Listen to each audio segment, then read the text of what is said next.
In the 1800s, Australians feared the huge populations to our north. In 1941, that fear became reality when Japan sought to expand its empire into Southeast Asia. Australians believed that we would also be invaded. At that time, our population was 7 million. In 1943, the Australian Cabinet decided that after the war, our population would increase through immigration, a policy known as populate or perish, with the success of the Japanese attacks used to scare people into accepting something that they did not support. At that time, it was thought that the increase in population would be mostly from the British Isles.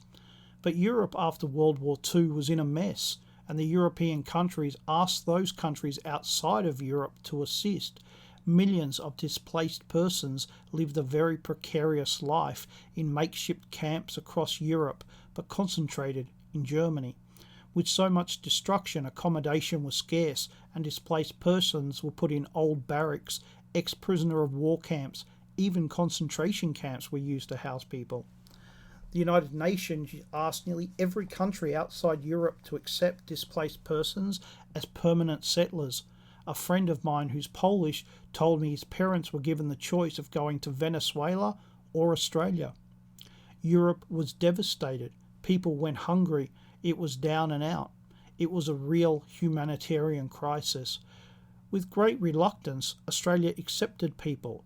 So many of them came from the Baltic countries that for decades these people were called Balts.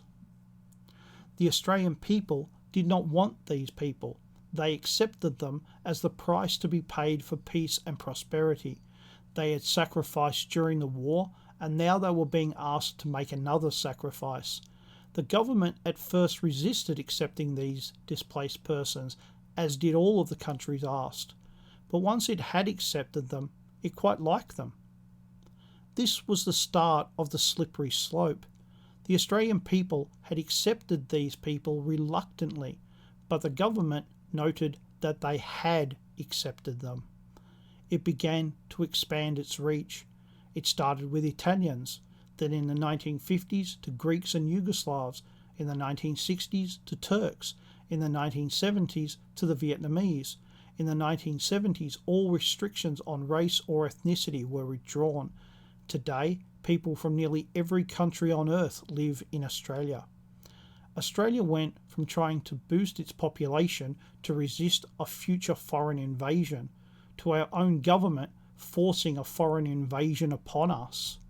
That slippery slope they keep insisting doesn't exist is quite slippery.